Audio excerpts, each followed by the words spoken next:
Good morning. My name is Sally Talbert, Chairman of the Michigan Public Service Commission. I call this meeting of the Michigan Public Service Commission to order on May 8th at 10:32 a.m. Madam Secretary, please call the roll.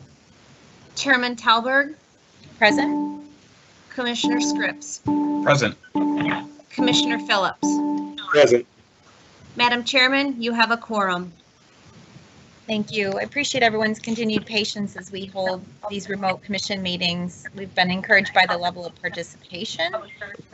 You'll notice that I'm not available today by video, and I assure you it has nothing to do with being long overdue for a haircut. As we did at our last commission meeting, we're holding this meeting using Microsoft Teams live event. It is compatible with all browsers except Safari. Telephone relay service is also available through the phone option. The mechanics are a little tedious in terms of calling out commissioner names before speaking, but this is intentional to support those listening only by phone and using the relay service. As indicated in the notice for today's meeting, if we lose a connection, the commission will be in recess. We'll attempt to reestablish a connection, but if we're unable to do so within 30 minutes, we will adjourn. Decisions made prior to the disconnection will be binding, and other business will be handled at a future meeting. We will not recess or adjourn due to technical issues experienced by individual members of the public. The meeting will, however, be recorded and available for future reference on the Commission's website. And in addition, the Commissioners can receive comment via email at mpsc_commissioners@michigan.gov. And that email is also in the meeting notice for today. For reference, it's also in the meeting notice. If you have intermittent internet service at your home or location where you're participating in today's meeting, you could consider listening to the meeting via telephone and not the computer. So if there is an interruption with your internet service, you can avoid missing part of the meeting. Another option is to watch the meeting through your internet service with the sound muted and then listen to the audio from your phone. There is a slight delay in the telephone line, and because the telephone line is in real time. We will have an opportunity for the public to make comment as provided in the agenda towards the end of today's meeting. There's a few notes I just wanted to share up front about this to prepare those that may want to make public comment during that time. As a reminder, the public comment period is for commissioners to listen to comments and concerns from the public and not to answer specific questions. The comments should be limited to one per person and can be made verbally by calling in or writing via the live stream Q&A feature. And that's on the little bar. You can type in at any time during our meeting. If you're participating via the Teams application, you can use this Q&A feature and type it in at any time, and then we'll have those queued up to read. The Q&A function should be used to request technical assistance or to submit public comments direct to the commission. It's not there to engage with the other participants or in a back and forth or to respond to other public comments being made. If you'd like to make verbal comments, you must call in to the meeting by phone. And to avoid disruptions, we are muting attendees until we reach the time for public comment. With those introductory remarks, our first order of business today is approval of the agenda. I'll recognize Commissioner Scripps. Thank you, Madam Chair. I move for the approval of today's commission meeting agenda. And Commissioner Phillips. Yep. Is there any discussion? We'll now have a roll call vote on the motion to approve today's agenda. Commissioner Scripps? Aye. Commissioner Phillips? Aye. I also vote in favor of the motion. The motion carries by unanimous vote and the agenda is approved. Next up, we have on the approval of minutes from the April 15th, 2020 regular commission meeting and the minutes from the April 22nd, 2020 special commission meeting. Commissioner Scripps? I move for the approval of the minutes from the April 15th, 2020 regular commission meeting and also the approval of the minutes from the April 22nd, 2020 special commission meeting. Recognize Commissioner Phillips? Second. Is there any discussion? We'll do a roll call vote on the meeting minutes from April 15th and April 22nd. Commissioner Scripps? Aye. Commissioner Phillips? Aye. I also vote in favor of the motion and carries by unanimous vote, and the commission meeting minutes of April 15th and April 22nd, 2020 are approved. right, our next item of business on the agenda is approval of orders on the consent agenda. Today, the commission is assisted by Staff Attorney Blair Renfro. I'll recognize Mr. Renfro. Good morning. Good morning. Today's consent agenda consists of 2 communication matters, 3 electric matters, and 1 gas matter. The proposed orders and minute actions for each of these matters have been thoroughly vetted by the Commission's technical and legal staff and are ready for your approval. I'll recognize Commissioner Scripps for a motion. I move for the approval of the orders and minute action on today's consent agenda. Commissioner Phillips. I second. Any discussion? All right, we'll have a roll call vote on the motion to approve the orders on the consent agenda. Commissioner Scripps? Aye. Commissioner Phillips? Aye. I also vote in favor of the motion, and it carries by unanimous vote, and the orders on the consent agenda are approved. We'll go back to Mr. Renfro.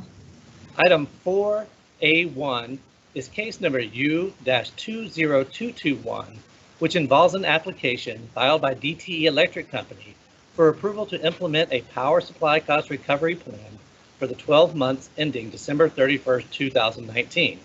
The order before you approves the company's power supply cost recovery plan and billing factor and issues a warning regarding costs included in the 5-year forecast. Commissioner Scripps. I move for the approval of the order in case number U-20221. Commissioner Phillips? I second the motion. Any discussion? Do a roll call vote. Commissioner Scripps? Aye. Commissioner Phillips? Aye. I also vote in favor of the motion. The motion carries by unanimous vote, and the order in case number U-20221 is approved. Back to Mr. Renfro for item 4A2. Item 4A2 is case number U-20561, which involves an application filed by DTE Electric Company for authority to increase its rates for the sale and distribution of electric energy.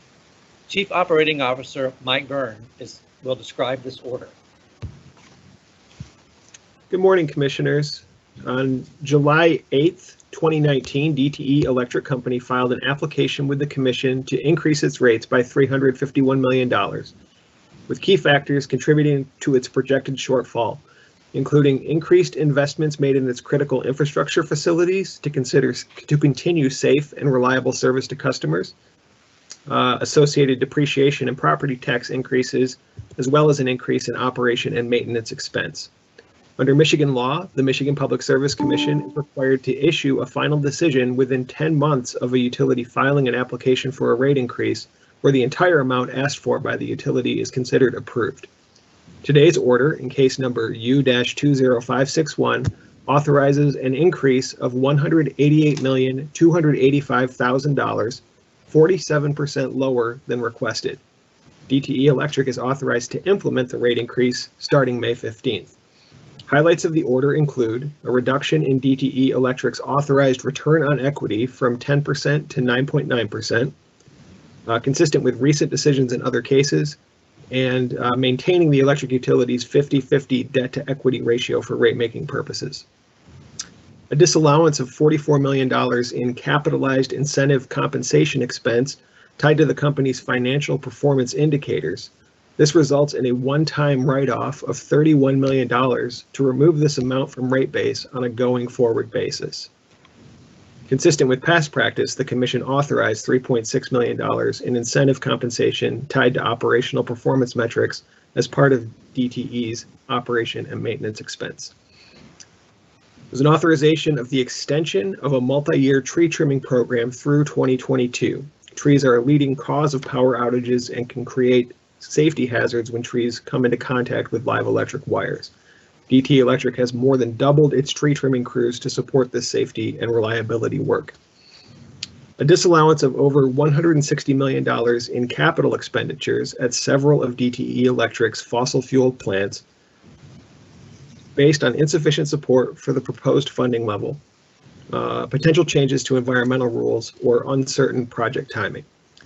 For DTE Electric's River Rouge plant, the Commission rejected the utility's request to recover approximately $11.4 million in historical and new capital costs to convert the plant from burning coal to a combination of industrial waste and natural gases. The River Rouge plant is down to 1 unit which was slated to close in 2020. The Commission called for a community transition plan to be filed as part of DTE Electric's next rate case, which should address public input DTE Electric has received through public meetings in River Rouge or other outreach to communicate the utilities plans with the community and receive input from community members. The Commission also directed DTE to provide a revised cost-benefit analysis of its Bell River power plant using alternate retirement dates, consistent with the Commission's recent decision in DTE Electric's Integrated Resource Plan. The Commission disallowed funding for numerous information technology projects, totaling $61 million in capital and $1.1 million in operations and maintenance expense, based on insufficient justification or detail on the costs, need, or timing. The Commission recommended DTE Electric develop a comprehensive information technology plan in coordination with the Commission, staff, and stakeholders, which would strategically and holistically assess IT needs, solutions, risk management, security, and decision-making approaches to support the utility's customer, business, and operational functions. The Commission also directed DTE Electric to include performance metrics and timelines as part of its long-term electric distribution plan to be submitted to the Commission in 2021, given the pressing need to improve electric reliability, such as reducing the number and duration of outages. The Commission maintained DTE's production cost allocation methodology based on 4 coincident peak 75-0-25 for allocating costs between different customer classes. It also approved continuation of special rates for eligible low-income customers, including the ability for DTE Electric to continue to enroll customers if enrollments exceed the amount included in rates. It rejected the company's proposed pilots for fixed bill and low-income renewable energy programs, but suggested the utility continue to work with the Commission, the staff, and stakeholders on the development of these programs. Commission recommended reconsideration of the timing to roll out on-peak summer rates for residential customers, given potential challenges with near-term implementation and delay in the initial pilot programs. And it maintained a monthly customer charge of $7.50 for residential customers. There were 25 interveners in the case, representing a broad array of interests, including MPSC staff, the Attorney General, residential and business customer groups, environmental interests, clean energy representatives, and utility worker unions, among others. Preliminary estimates are that a residential customer using 500 kilowatt hours of electricity per month would pay approximately $3.93 more per month, a 4.7% increase starting with the June 2020 bill. The exact amount is still to be verified, subject to a 7-day tariff review. At the same time, we note that the impact of the increase on customer bills will be softened in the near term by DTE Electric's recent announcement that it will pass along $30 million to $40 million in bill relief to its electric utility customers for the months of June and July due to savings realized through lower fuel prices spent on generating electricity. With that, I'll turn it back over to you, Madam Chair. Thank you, Mr. Byrne. I'll recognize Commissioner Scripps for a motion. Thank you, Madam Chair. I move for the approval of the order in case number U-20561. Commissioner Phillips? I second the motion. And I know we all plan to provide comment on this order, so I'll start just, first of all, thanking Mr. Byrne for summarizing the order and expressing our appreciation for the efforts by the Administrative Law Judge Sharon Feldman, staff, and parties to bring this case to a timely resolution, especially given the challenging circumstances with the coronavirus pandemic. The Commission does not take lightly its decision to authorize DTE to raise its rates, but we are bound by the 10-month statutory deadline to issue a decision in this case, and today is that deadline. The information before us demonstrates pressing needs to upgrade aging infrastructure in order to ensure safe, reliable electric service. In this order, we continue to invest in tree trimming because it's producing results. Circuits with enhanced tree trimming are seeing a marked decline in power outages, and continued investment in distribution infrastructure, poles, substations, breakers, and other equipment to support reliability are also critical at this time. DTE's distribution planning efforts over the last few years in coordination with staff and other parties have helped inform these priorities for the Commission. The experience with distribution planning over the past few years may help guide us in another area related to information technology. In this order, we rejected numerous proposals by DTE for information technology projects. We realize that technology is advancing at a rapid pace and systems need to be modernized and supported to provide adequate service and modernize operations and customer interfaces. Unfortunately, in this and prior rate cases, the Commission has found DTE's justification for IT projects to be deficient. Therefore, we're proposing that DTE work with Commission staff and other stakeholders to strategically assess IT needs, solutions, risk management, security, and decision-making approaches to support the utility's customer, business, and operational functions going forward. It is important that we examine the immediate needs to replace legacy IT systems, but also longer-term integration between systems and support for the strategic vision for the utility's business. Again, I appreciate all the hard work by everyone involved. I just touched on a couple of issues. I know that Commissioner Scripps and Commissioner Phillips will also cover several of the issues, but encourage those of you interested to review the order. And we also have a press release available. The order's about 250 pages. And we had thousands of pages of testimony and exhibits and just many difficult issues to work through. And while this case was challenging for all those involved under the compressed 10-month schedule mandated by law, I want to particularly acknowledge our attorneys and advisors who worked tirelessly as the team advised our deliberations and prepared the order during the COVID emergency. They don't like it when I call them out by name during these meetings, but they know who they are, and I'm just really grateful for their diligence to bring us to this point today. And I'll turn it over next to Commissioner Scripps for his comments. Thank you, Madam Chair. And as Kai Risdall might say, let's look at the numbers that you referenced. The record in this case consists of 4,017 pages of transcript, testimony from 68 witnesses, 403 exhibits. The proposal for decision was 441 pages, and today's order, as you mentioned, is 252 pages. So there are a lot of issues covered in this case, and for the sake of my comments this morning, I want to focus on two. First, DTE's distribution system performance remains a concern, particularly as it relates to customer outages, and is a priority for this commission. While there is evidence, as the chair mentioned, that the near doubling of funding for tree trimming approved in the last rate case is having a positive impact, more must be done. And this case addresses reliability in three ways. First, in this order, we authorize the extension of the multi-year tree trimming program through 2022, which will provide DTE Electric with greater certainty for workplace attraction and retention and ensure that the progress that we're seeing continues. But where dollars are authorized for improving reliability, we expect to see them used for those purposes. Unfortunately, there's evidence in this case that DTE continues to underspend its strategic capital budget. The dollars authorized for system hardening, infrastructure redesign, and technology and automation to improve reliability, instead shifting dollars to storm response and other purposes. While these are also important areas, such an approach divorces the very concept of strategic from strategic capital and only exacerbates the company's long-term distribution reliability issues, ultimately leading to even higher costs in the future.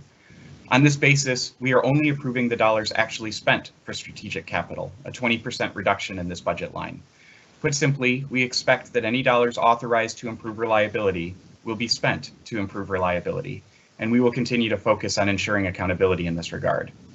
And finally, as we note in this order, it is clear that more must be done to align DTE Electric's business interests with the desire of its customers for a more reliable distribution system.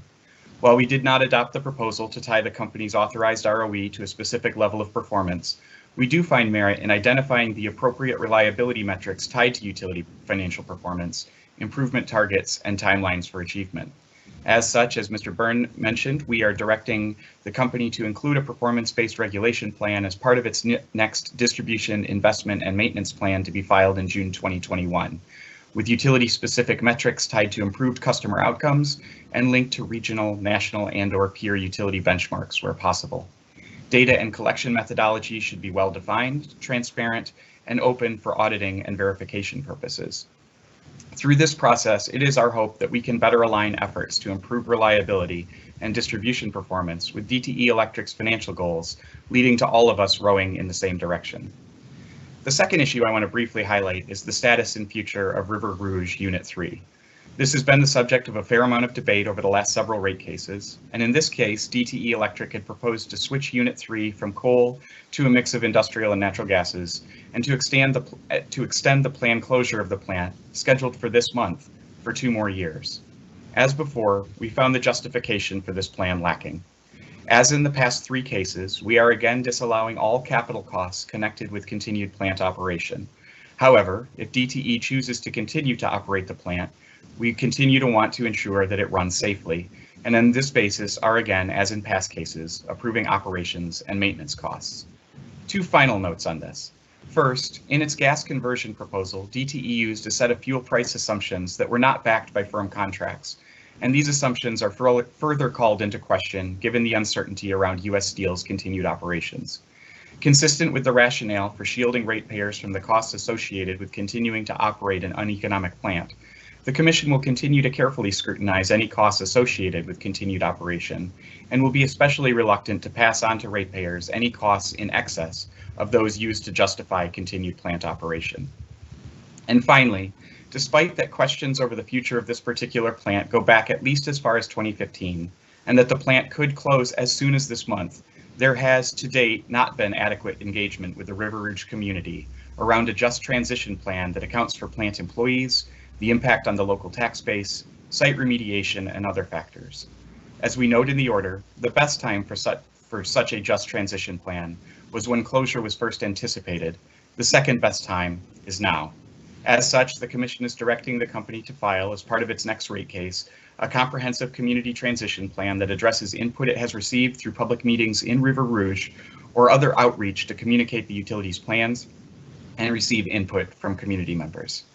Again, there are a lot of issues in this case, and I echo the Chair's appreciation for the work of the company, our Commission staff, Judge Feldman, and the many interveners for their work in developing a robust record on which to base our decision. Thank you. Thank you, Commissioner Scripps, and I'll turn it over to Commissioner Phillips. Thank you very much, Madam Chair. We appreciate the company's continued pursuit of pilots to assist low-income customers in their service territory, but we do have concerns about the reasonableness and prudency of cost projections and program expenses for several pilot programs outlined in the company's proposal. We encourage the company to continue to work with stakeholders and staff, particularly through those participating in the EWR low-income work group, as well as those participating in the energy and programs tech pilots My Power Grid work group, to discuss how to better produce and better compile pilot programs for further consideration. Also, we see it as our responsibility at the Commission to provide additional guidance and criteria about what we expect to see from utilities and from the company in regards to future pilots. And we certainly hope that the company continues to participate in the energy programs and tech pilots work group as we begin to define what those guidance and particular criteria mechanisms will be going forward. Thank you. Thank you. All right, so we'll move for a roll call vote. Commissioner Scripps. Aye. Commissioner Phillips. Aye. I also vote in favor of the motion. The motion carries by unanimous vote, and the order in case number U20561 is approved. Recognize Mr. Renfro for item number 4A3. Item 4A3 is case number U-20638, which involves an application filed by Northern States Power Company, a Wisconsin corporation, pursuant to Section 61 of Public Act 295 of 2008, as amended, requesting ex parte approval of its voluntary green pricing program proposal. The order before you approves the company's voluntary green pricing program proposal.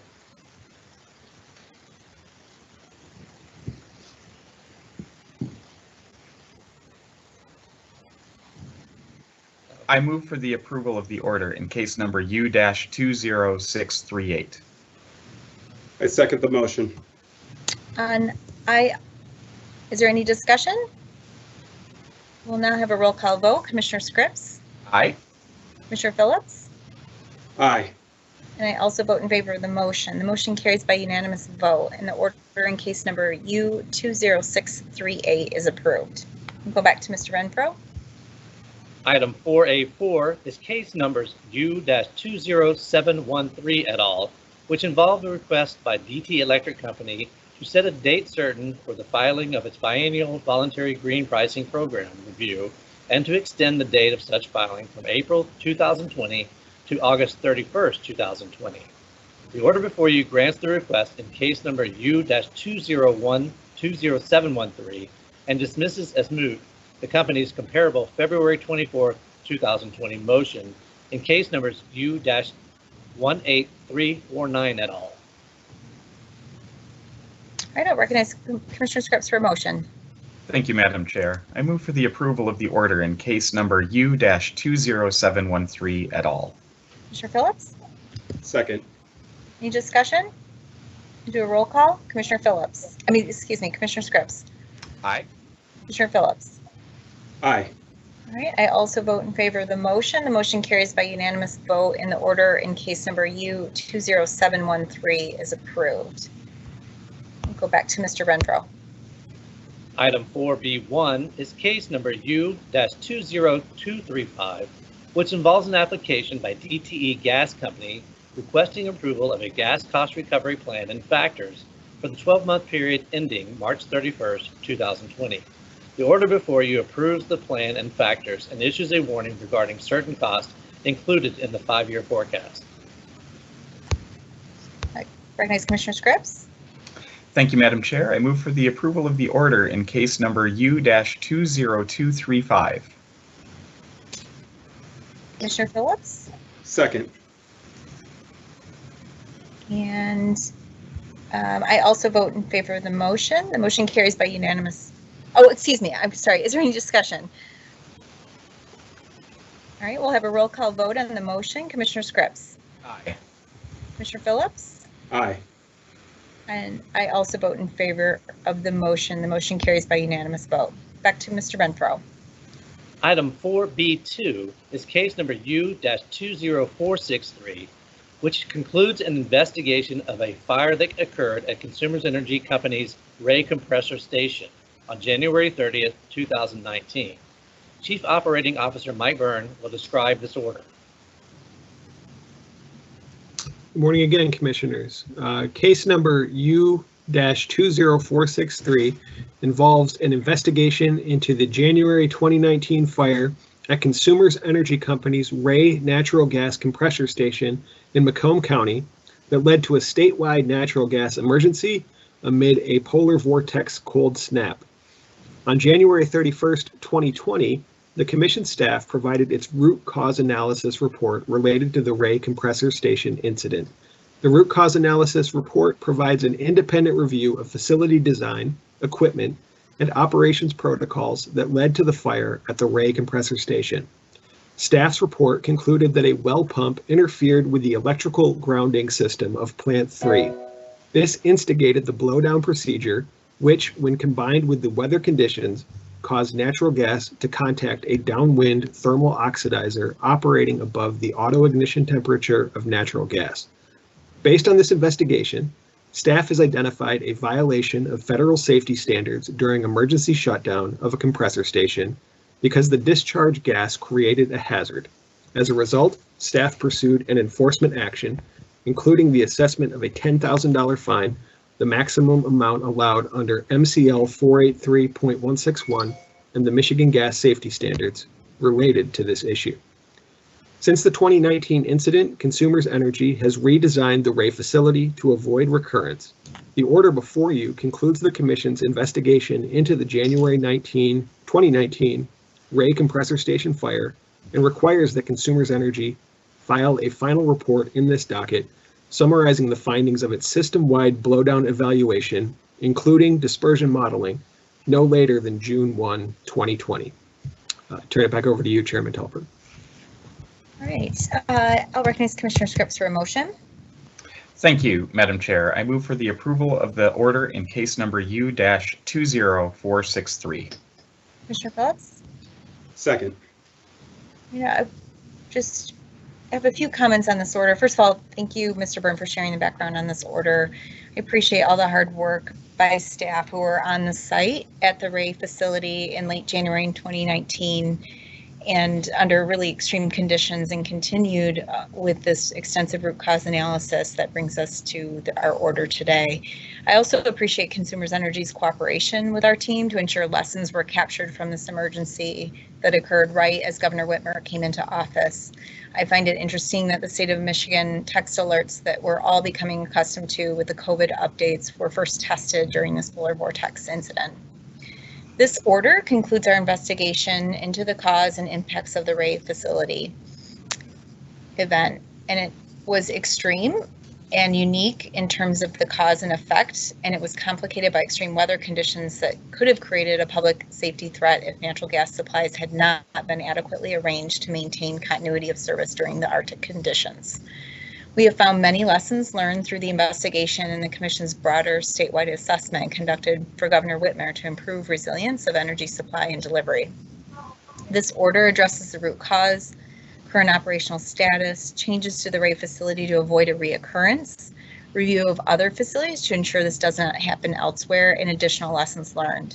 In particular, we discussed Consumers Energy's changes to incident command protocols and training following consultation with state police and MPSC staff. Again, I just want to reference the statewide energy assessment that the Commission concluded in September of 2019 at the request of Governor Whitmer. It provides additional background and recommendations to improve emergency management and infrastructure planning and operations to avoid and mitigate impacts from major equipment failures, extreme weather conditions, and other contingencies that could compromise the reliability and resilience of gas supply and delivery. It also covers propane and electricity. And we continue to implement these recommendations, including the prioritization or any shutoffs of natural gas service should there be an extreme condition. And I'll close with a quote from the assessment. It states, "It is important to acknowledge that this event was a success story reflecting a cooperative effort on the part of Michiganders to step up when called upon to keep homes heated and lights on. This effort included industrial and large commercial customers shutting down operations to curtail gas usage and avoid residential customers being impacted, which could have potentially created a life-threatening situation given the extreme cold temperatures. We, again, are seeing this sort of response from Michiganders during the current pandemic on an even larger scale. Again, thanks to all those in Michigan who helped mitigate the impact of this polar vortex event, to the governor and state police for their leadership during the emergency, Consumers Energy for their cooperation and response, and of course, the staff for their hard work and due diligence to conduct the root cause analysis and prepare the reports and other follow-up with Consumers Energy, including the enforcement action. And with that, we'll move to our roll call vote on the motion to approve the order. Commissioner Scripps? Aye. Commissioner Phillips? Aye. I also vote in favor of the motion. The motion carries by unanimous vote, and the order in case number U20463 is approved. Go back to Mr. Renfro. Item 4C1 is case number U-20750, which involves an amended application filed by Detroit Thermal LLC requesting ex parte approval of the assignment and assumption of steam purchase agreement. The order before you approves the transfer of the steam purchase agreement between Michigan Waste Energy, Inc., DBA, Detroit Renewable Power, and General Motors LLC to Detroit Thermal LLC. I recognize Commissioner Scripps. Thank you, Madam Chair. I move for the approval of the order in case number U-20750. Commissioner Phillips. I second the motion. So any discussion? We'll do a roll call. Commissioner Scripps. Aye. Commissioner Phillips. Aye. I also vote in favor of the motion. The motion carries by unanimous vote, and the order in case number U20750 is approved. Next up, we have item 5 on the agenda, an update from Commission staff regarding our COVID-19 response. We have Chief Operating Officer Mike Byrne to make this presentation, and thank you for doing this today. Thank you, Madam Chair. I'm going to attempt to share my screen right now to pull up a slideshow, and if it doesn't work for whatever reason, please let me know. So good morning once again, Commissioners. Today I'm going to discuss the Michigan Public Service Commission's response to the ongoing COVID-19 pandemic. As we're all by now aware, the emergence of the threat and the responses taken to contain the disease have resulted in extraordinary measures, the consequences of which we will be dealing with long into the future.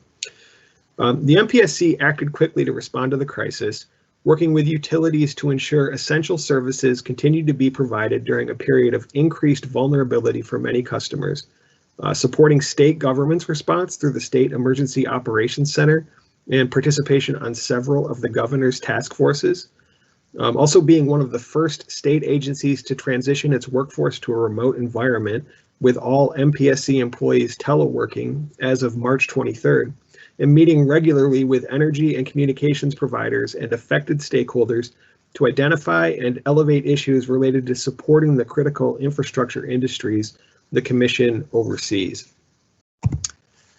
On April 15th, the Commission opened a docket in case number U-20757. In an order issued that day, the Commission summarized its activities to date, as well as offered guidance on next steps related to the ongoing response. Much of the order was focused on customer protections and affordability, which I will touch on in more detail, but also of note, the Commission sought comment on appropriate accounting treatment for extraordinary expenses incurred by utilities due to responding to COVID-19, and the potential need for deferral or waiver of certain regulatory deadlines during the emergency, monitoring the response of communications providers across the state, and working to ensure program continuity plans are in place for demand response and energy waste reduction activities conducted by utilities. The main focus of the April 15th order was on customer protections, assistance, and affordability. The Commission quickly recognized that vulnerable customers were likely to be especially hard hit by the pandemic, and that a lot more people would be considered vulnerable due to both dealing with illness caused by the virus as well as the economic fallout resulting from emergency orders. Although many providers had announced customer protections like suspension of shutoffs for low-income, senior, and medically impacted customers, the Commission heard from consumer advocates that it was hard to decipher the specific protections being offered by each utility. Thus, in the April 15th order, the Commission called on all regulated and cooperative electric and natural gas utilities to affirm the provision of basic customer protections, including that they would suspend disconnections for low-income and senior customers through June 1st, 2020. They would allow customers medically affected by COVID-19 to have a 30-day medical hold on shutoffs, and that they would waive deposits and reconnection fees for low-income, seniors, and COVID-19 related financial hardship for restoration of service. And by April 20th, all regulated electric and natural gas utilities, and all but one electric cooperative in the state, had submitted an affirmation to the docket.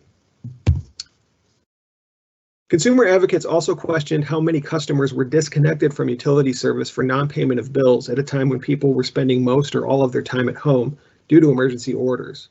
Under the Commission's billing rules, providers are required to submit a report to the Commission on a quarterly basis related to shutoff of service. Many consumer advocates were requesting this data from the Commission and noted that data from a previous quarter was not reflective of the current status of disconnected customers. In order to work towards ensuring disconnected customers were able to be reconnected during this time of crisis, and that accurate, timely data was available to the Commission and stakeholders to evaluate progress in meeting this goal, the Commission required regulated utilities to submit updated shutoff data every 2 weeks, beginning April 30th. Initial data was submitted last week and shows that 6,272 meters were disconnected for non-payment as of April 30th. A couple warnings when interpreting this data. First, each data point represents a meter, not a family or household. Both DTE and Consumers Energy have customers with combined electric and gas service under one bill, so in some cases data reflects single households with multiple meters. Further, some disconnected meters reported may be at unoccupied residences. All of this is to say there are not 6,272 disconnected households due to non-payment. At the same time, we don't know the exact number of households disconnected. Staff continues to work with utilities to identify and reconnect disconnected customers, and is also working to refine data requests so that information submitted in the future can be easily parsed to identify customers who should be reconnected. In the April 15th order, the Commission also required utilities to consult with staff on customer affordability issues. During these meetings, utilities articulated multiple avenues in which they were working to help customers who have difficulty paying bills due to the crisis. For all three customer classes, residential, commercial, industrial, utilities are working to provide payment flexibility plans. For residential customers, all utilities are waiving late fees and deposits and are proactively working to connect customers to available energy assistance resources. Utilities are working with commercial customers to assist them in accessing any federal loans and grants available under stimulus programs. And industrial customers are, in some cases, being allowed to have lower minimum demand charges or to have those charges paid off through a payment plan over a 6 or 12-month period, as well as allowing for deferred kayak payments, waiver of power factor charges, and waiving load balancing or withdrawal limits for large customers who may have reduced or severely curtailed usage during time of emergency orders. Of course, for many customers, payment flexibility options aren't enough. And that's why the MPSC has worked collaboratively with the Michigan Department of Health and Human Services, utilities, and nonprofit agencies to streamline the energy assistance process and to broadly disseminate consistent messages for customers financially and medically impacted by COVID-19. Commission's worked closely with MDHHS to streamline the process to deliver state emergency relief dollars to vulnerable customers. They've also worked to support Michigan Energy Assistance Program grantees as they deliver energy assistance funding and services to low-income customers. In terms of messaging, the MPSC will continue to encourage customers to be proactive in contacting their utility provider to understand what kind of protections, funding, flexible payment options, or energy-saving tools and resources are available, and also to reach out to 211 to learn about local agencies that can provide assistance. To that end, the MPSC has leveraged partnerships with other state agencies, utilities, and consumer advocacy groups to help educate utility customers across Michigan about the availability of and ways to obtain energy assistance during the crisis. Commission's been involved with multiple press releases outlining customer assistance and protections that have been issued in partnership with the governor, attorney general, MDH, and MDHHS. There's also been lots of activity on the Commission's Facebook and Twitter accounts that's been picked up by others as well. We've launched a COVID-19 webpage that provides step-by-step energy assistance and utility contact information. And we will continue to work with members of the legislature, Congress, and other state agencies to provide updated energy assistance information and resources as we move forward. But also note that DTE Energy and Consumers Energy worked collaboratively with the MPSC to record a public service announcement targeting customers experiencing financial hardship due to the pandemic. Over 170 radio stations have been contacted across the state, and 80 stations have confirmed they will air the PSA, which will run from April 30th to May 31st. Those companies, along with the PSC collaboration, have developed a bill insert, a message to urge customers to reach out for assistance and providing tips on energy waste reduction that will be sent with May and June utility bills. And both the public service announcement and the bill insert template have been provided to other Michigan utility associations and organizations to use at their discretion as well. So a lot of focus on energy assistance outreach and education. In the Commission's April 15th order, providers were asked to give a sense of cost implications due to the COVID-19 response. In consultations between staff and utilities, as well as in written comments submitted to the docket, utilities noted the type of costs that were likely to be reduced during the pandemic. Most notably, fuel markets are anticipated to be lower for the summer months, and all major utilities are charging below their maximum requested power supply cost recovery factors for April 2020. And as noted here, DTE Energy has already indicated it plans to provide $30 to $40 million in electric bill relief for June and July due to lower power supply costs. At the same time, utilities noted several different categories of likely cost increases as a result of their actions to respond, including costs to help ensure critical systems continue to operate, and costs related to uncollectible expenses. These next few slides help to highlight some of the abrupt changes in customer demand and commodity pricing as steps have been taken to respond to the spread of the virus. Gas prices, which were already at historic lows, dropped further during the initial period of emergency orders responding to COVID-19.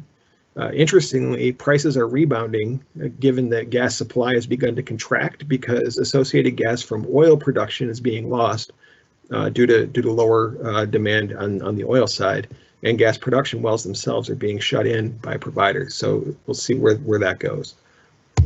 MISO, the regional transmission organization that operates the bulk grid in which most of Michigan participates. You can see here that real-time locational marginal prices, already relatively low, have seen a 31% decrease since last March, driven partially by the reduced load due to COVID-19 stay-at-home orders. And then these charts from DTE show that during the period of response to COVID-19, residential usage has increased by 11%, which is not much of a surprise given that many people are staying at home. But at the same time, commercial and industrial usage has dropped significantly. And according to DTE, overall load is down by 18% on a temperature normalized basis, which is a pretty staggering amount in such a short period of time. And other utilities are reporting similar experiences. So going forward, there's still a lot of work to do. Although discussions are picking up around reopening the economy, we are clearly not out of the woods yet, and responding to the crisis will continue to be a priority of the Commission and staff. Initial comments have been submitted to the docket in case number U-20757, and reply comments are due May 13th. Commission and staff continue to engage in dialogue with providers, customer groups, low-income advocates, other state agencies, and interested stakeholders. Now, I just want to say that I appreciate the leadership of the commissioners and the tireless efforts of staff to deal with this unprecedented crisis, and look forward to continuing to working with all of you to overcome this threat. And I will turn it back over to you, Chairman Talbert. Thank you, Mr. Byrne, for the presentation and your leadership and coordination of the staff's efforts related to the Commission's April 15th order. I'm going to turn it over to Commissioner Phillips for his comments. Yeah, I don't have too much to add to that great presentation and graphic design by Mike Byrne there. All I will say is that I really appreciate the work over the last couple of weeks from our staff, respective partners at the utilities, and then also those within state agencies that have helped to produce this cohesive messaging and communications campaign regarding energy assistance to customers here in the state of Michigan, and really encouraging folks to seek that assistance today if they are facing stress related to COVID-19, whether it's health or financial related stress. And I think it's really been an unprecedented effort to create unified messaging across our different organizations, really encouraging customers to seek that assistance. I also just would like to note that we are in the process of continuing to collect this data regarding disconnections, but reconnections are already occurring today. And that the utilities, as well as encouragement and really the continued due diligence and analysis of this data by our staff has led to hundreds of reconnections of customers, particularly electricity customers, already having taken place here in the state of Michigan since the start of this crisis. And we hope to continue to see that take place, see it take place safely. And particularly when we're talking about those natural gas customers that need to be reconnected. And just would like to thank the hard work and the many hours that have been put in by our staff and respective partners at the utilities in terms of getting those customers reconnected quickly. Thank you, Commissioner Phillips, for your leadership on energy assistance and customer protections during this emergency, and for the staff's tireless work in this area to support these activities. I also want to acknowledge Commissioner Scripps and the staff for their continued leadership and coordination of the state's work to support critical infrastructure industries.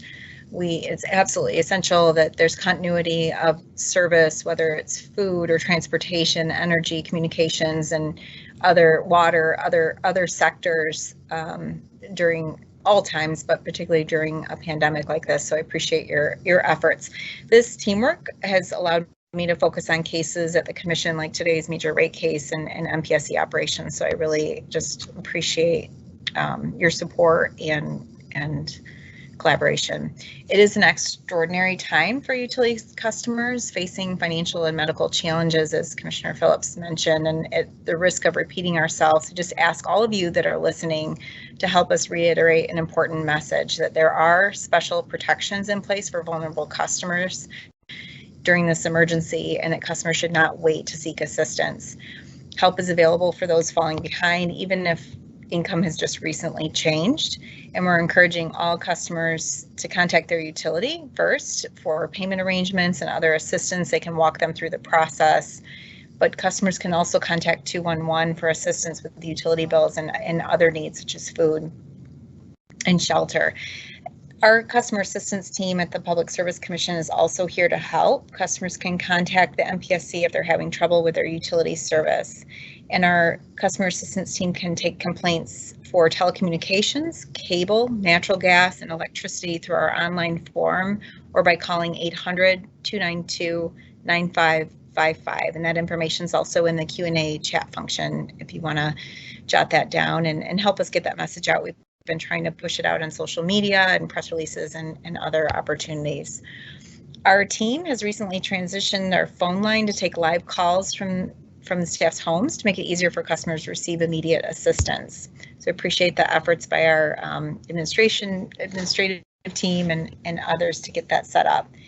Our teleworking at the commission will continue until we receive further guidance from the state. We're fully operational and focused on the critical infrastructure industries that we oversee. Yesterday, we had an accomplishment with our first remote cross-examination hearing in a major gas rate case, and we have additional hearings slated for this month. So again, thanks to the staff for their adaptability and creativity as we navigate this new world. And I just, finally, I just really appreciate everyone's efforts during this time. We don't have a vote on this, but we'll continue to provide updates through this docket and be reviewing the comments that are submitted next week, as well as the comments that have already been submitted and have further action by the commission in this docket. All right, now we've reached the time reserved for Commissioner Scripps, did you have anything else to add? No, I guess, well, I will add one other thing, and that is, I appreciate the public advocates in this as well. Regardless of who you're representing, the passion with which folks have been speaking, the raising of issues, and encouraging us to continue, I think has been incredibly useful. And to get the sort of sense of what is happening in communities and in homes across the state helps to inform the decisions that we're making. I think it's a balanced approach, and I think it's one that ensures that folks are protected both now and then also as the economy returns, and that folks aren't left behind as our focus sort of returns to other things. And I think is in the right and best interest long term for people in Michigan, as well as connecting them to the resources to help make sure that they get the help they deserve. So again, thanks, Commissioner Phillips for your leadership, and Chair Talberg for yours, and to the staff and all the others who have been involved in this. All right, thank you. Again, thanks to Mike for the presentation today too. That was helpful. All right, we've reached the time reserved for members of the public to address the commission. Again, if you'd like to make a comment and have access to the team's live stream Q&A feature on your computer, you can enter your name and your comment, which will then be read aloud for the commissioners and the public to hear. This feature, it's available on the right-hand side of the control bar next to the mute button. And as a reminder, the Q&A feature is intended for public comment directed to the commission and not to engage with other participants or respond to comments. And after taking comments through this feature, we'll open up the phone line for those of you that called into the meeting and would like to address the commission verbally. And if you want to be queued up for verbal comments and you do have access to the live stream Q&A, you can also just add your name there and indicate that you plan to make verbal comments, and we'll take those in the order received. Just a few other notes. You can only make verbal comments by calling into the meeting. And when it's your turn to speak, press *6 on your phone to unmute. And we'll limit comments to one per person, and just please ask that you keep them brief so we have an opportunity to hear from everyone. With that, we'll first check the Q&A feature. See if there's any comments. All right, let's go ahead and open the phone lines to see if there's anyone on the phone who'd like to make a verbal comment.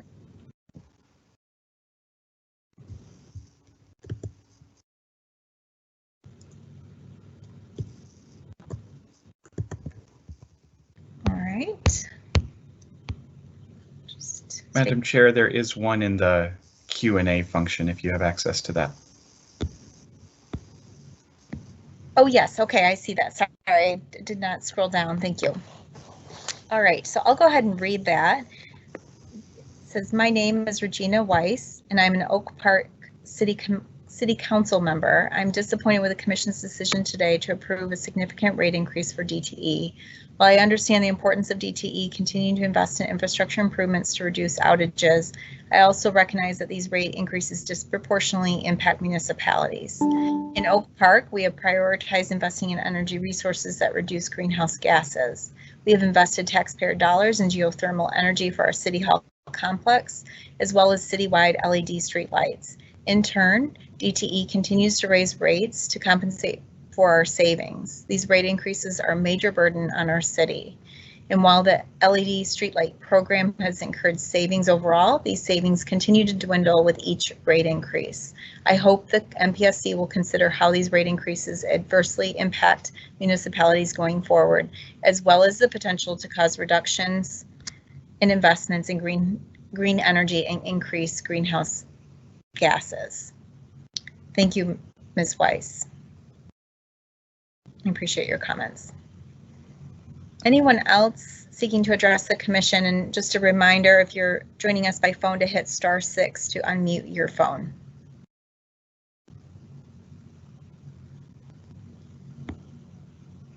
Just give it another minute.